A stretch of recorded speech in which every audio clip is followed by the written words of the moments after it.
안녕하세요. 영화 하나, 음악 하나, 생각 하나의 목회장입니다. 엔니오 모리코네가 음악을 맡은 수많은 영화 중 알제리 전투의 음악들은 그의 초기 대표작으로 꼽힙니다. 엔니오 더 마에스트로라는 다큐멘터리를 통해 본인이 이 영화 음악에 큰 자긍심을 가진다는 것을 말하기도 했는데요. 여러 감동의 요소를 가진 이 영화와 음악 이야기를 해보겠습니다.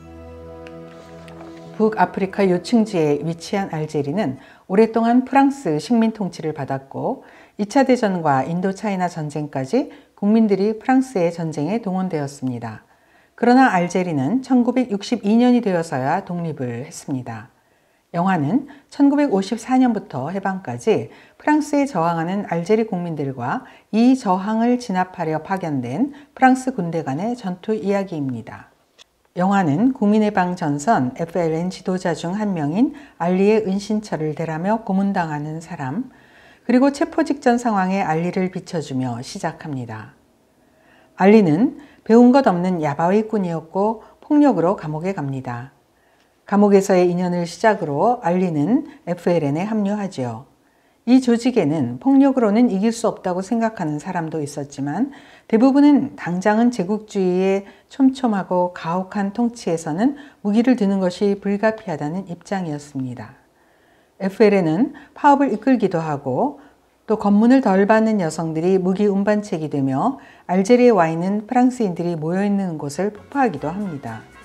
프랑스는 이에 대한 보복조처로 공수부대를 파견하고 무자비한 체포, 고문, 폭파 등을 자행합니다. 결국 FLN은 50년대 말에 조직이 와해됩니다. 그러나 조직의 간부들을 잡아들였다고 프랑스가 알제리 전투의 최종 승자가 되지는 못했습니다. 이제는 일반 국민들이 나섰고 1960년 12월 독립, 긍지, 자유를 원한다며 알제리 국민들이 걸기하는 감동적 모습을 보여주며 영화는 끝을 맺습니다. 1966년에 만들어진 이 영화는 네오리얼리즘의 일반적 특성대로 직업 배우는 최소화하고 본기에 참여한 알제리인들이 영화에 직접 참여했습니다. 더 나아가 질러 감독은 어떤 뉴스릴도 확보할 수 없는 상태에서 직접 뉴스릴 같은 필름을 만들어내겠다며 일이 일어난 바로 그 장소에서 촬영하고 다큐멘터리 내레이션 기법 등을 활용하며 많은 부분 다큐멘터리 양식을 사용하며 사실성을 강화하고 관객으로 하여금 긴장감을 느끼게 했습니다. 영화는 테러, 진압, 체포가 반복되는 과정의 긴박감, 그리고 이 과정에서 알제리 국민들의 고통을 보는 심퍼시, 이 두 정서가 주조를 이루는데요. 음악이 이 두 정서를 강화시킵니다. 엔니오 더 마에스트로 영화 속 인터뷰에 의하면 이 영화 작업을 맡을 즈음에 엔니오는 클래식 음악학교 스승인 페트라 씨로부터 영화 음악 작업에 대한 무시를 받는 것에 무척 모멸감을 느꼈다고 합니다. 엔니오는 실력을 보여주겠다며 이 작업에 임했습니다. 10여 곡의 스코어 곡들 중에서 영화 시작에 프랑스 군인들이 투입되는 장면부터 북소리가 인상적인 노벰버 1954가 나옵니다.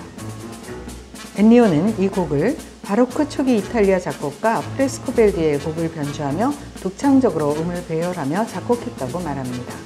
그리고 이 훌륭한 변주는 프랑스 공수부대의 무자비함, 공포감과 극 전체의 긴장감을 잘 표현했습니다. 그러나 역시 이 영화의 중심곡은 리드 떼베입니다.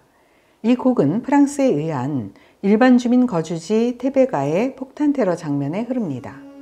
하나하나를 길게 뿜어내며 느리게 이동하는 선율의 애절함은 폭탄으로 무너진 이곳에서 어린이까지 수많은 사상자가 실려가는 상황의 식민지 주민의 비애감에 강력한 공감을 이끌어냅니다.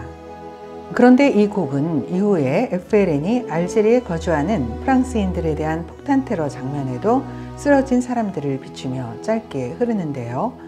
영화는 기본적으로 가해자에 대한 고발의 성격을 가짐에도 불구하고 어느 쪽이든 폭탄에 의한 민간인 희생자들에게 이 곡이 부여된 것은 휴머니즘에 기반한 폭력의 반복과 회전에 대한 가슴 아픔 때문이었던 것 같습니다.